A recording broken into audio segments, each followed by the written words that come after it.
ஆண்டவராகிய இயேசு கிறிஸ்துவின் நாமத்தில் என் அன்பின் வாழ்த்துக்கள். இந்த காலை தியானத்திற்காக நாம் தெரிந்து கொள்ள வேத வசனம் ஏசாயா தீர்க்கதரிசன புஸ்தகம் 35ஆம் அதிகாரம் 6ஆம் வசனம். வனாந்திரத்திலே தண்ணீர்களும் கடுவெளியிலே ஆறுகளும் பாய்ந்தோடும், வெட்டாந்தரை தண்ணீர் தடாகமும் வறண்ட நிலம் நீரூற்றுகளும் ஆகும். வனாந்திரம் கடுவெளி செழிக்கும், வெட்டாந்தரை தண்ணீர் தடாகமாக மாறும்.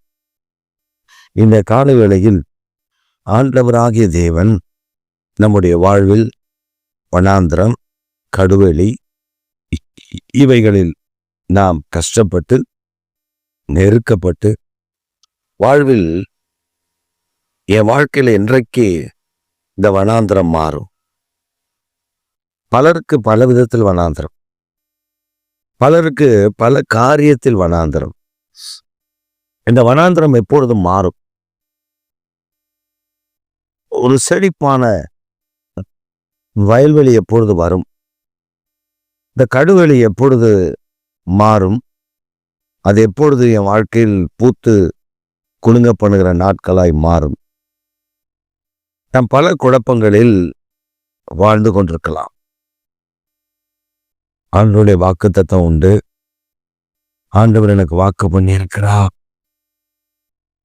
ஆனால் அந்த வாக்குத்தத்தங்கள் எல்லாம் ஆம் என்றும் ஆமேன் என்றும் இருக்கணும். வாக்குத்தத்தங்கள் தாமதம் ஆகிக்கொண்டே வருகிறது. வாக்குத்தத்தத்துல நிறைய தாமதங்கள் சொல்லி பல வருஷம் ஆச்சு. என் வாழ்க்கையில வனாந்திரம் வயல்வெளியாய் மாறவே இல்லை. கடுவெளி பூத்து குலுங்கவே இல்லை. தண்ணீர் அற்று இருக்கிறது. நிலங்கள் எல்லாம் காய்ந்து போய் கிடைக்கிறது, வெட்டாந்திரையா கிடக்குது. இந்த காலை வேளையில நீங்க சோர்ந்து போயிருக்கலாம், உங்களுடைய இருதயம் துவண்டு போயிருக்கலாம். உங்களுக்காக தான் கர்த்தர் இன்றைக்கு பேசுகிறார். உன் வாழ்க்கை இனி வனாந்திரம் இல்லை, அது வயல்வெளி. உன் வாழ்க்கை இனி கடுவெளி அல்ல, அது பூத்து குலுங்குற ஒரு செழிப்பான நிலம். எப்படி என்றால், வனாந்திரத்துல தண்ணீர் தடாகமாய் மாற்றுகிறவர், கடுவெளியில ஆறுகளை பாய பண்ணுகிறவர். அப்ப அந்த இடம்லாம் செழிப்பாயிரும்ல. அந்த இடமெல்லாம் நல்ல செழிப்பு வரும்போது வெட்டாந்திரையில தண்ணீர், அவாந்திர வேலிகள் எல்லாம் கர்த்தர் செழிப்பான பூமியை மாற்றுகிறார். இது எப்ப நடக்கும் அப்படின்னா, ஆவியானவர் நம்முடைய வாழ்வில் கிரியை செய்ய ஆரம்பிச்சிட்டா போதும், நம்ம வாழ்க்கை மாறிடும்.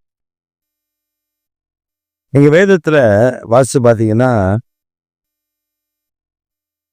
சமாரியா என்ற பட்டணத்துல துக்கம் நிறைந்திருந்தது, பாடுகள் நிறைந்திருந்தது, வேதனை நிறைந்திருந்தது.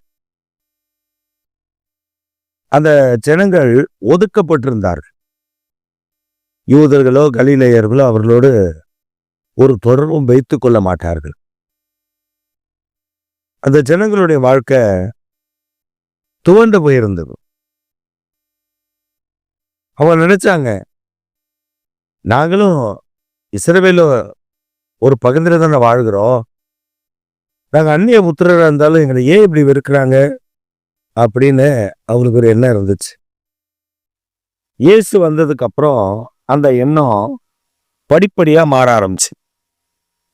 இயேசு சமாரியாவில் போய் தம்முடைய அன்பை அந்த ஜனங்களுக்கு விளங்க பண்ணினார். அது மட்டும் இல்ல, இயேசுவுக்கு பின்பு பிலிப்பு என்கிற பக்தன் அந்த சமாரியா பட்டணத்துக்குள்ள போய் அந்த சமாரியா பட்டணத்துக்கு மிகுந்த சந்தோஷத்தை உண்டாக்குற நற்செய்திய அறிவிச்சு அதிக சந்தோஷம் சமாரியாவில் உண்டாச்சு. இந்த காலை வேளைகள் அது வனாந்திரம் தான், அது கடுவெளி தான். அங்க ஒரு நன்மையும் வராது. யாரும் அவர்களுக்கு இயேசுவை பற்றி சொல்ல வரமாட்டாங்க.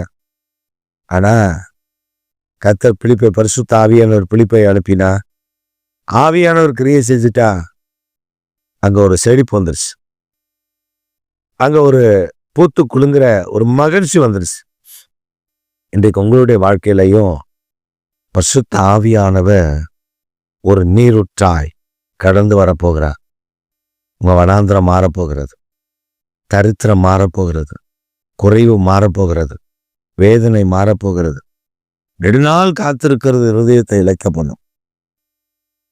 அப்படி இருதயத்தை இழைக்க பண்ணி உட்காரக்கூடிய காரியங்கள்லாம் அது மாறப்போகுது. மாற்றத்தை தருகிறவ பரிசுத்த ஆவியானவ உங்களை ஆளுகை செய்ய போகிறார். அவருடைய அபிஷேகத்தின் வல்லமை புறப்படும் போது வெட்டாந்தரையில தண்ணீர், வனாந்திரத்துல தண்ணீர் தடாகம், அவாந்திர வெளியில ஆறுகள், கடுவெளியில ஆறுகள், இதெல்லாம் கர்த்தர் நமக்கு செய்ய போகிறார். இது ஏதோ ஒரு உங்களை தேற்றுவதற்காக சொல்லப்படுற வார்த்தை இல்ல.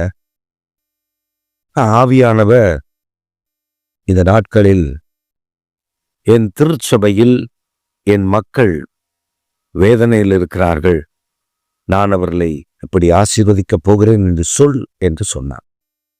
அதனாலதான் இந்த செய்தியை உங்களோடு நான் பகிர்ந்து கொள்ளுகிறேன். I am not going to share this message to any one else. மற்றவர்களுக்கு நான் அதை பகிர்ந்து கொள்ள போவது இல்லை. ஆனால் இந்த செய்தியை கேட்கிற, இதனால் ஆசீர்வதிக்கப்படுகிற கர்த்தருடைய பிள்ளைகளுக்கு தான் இதை முதலில் கர்த்தர் சொன்னதை உங்களுக்கு சொல்லுகிறேன்.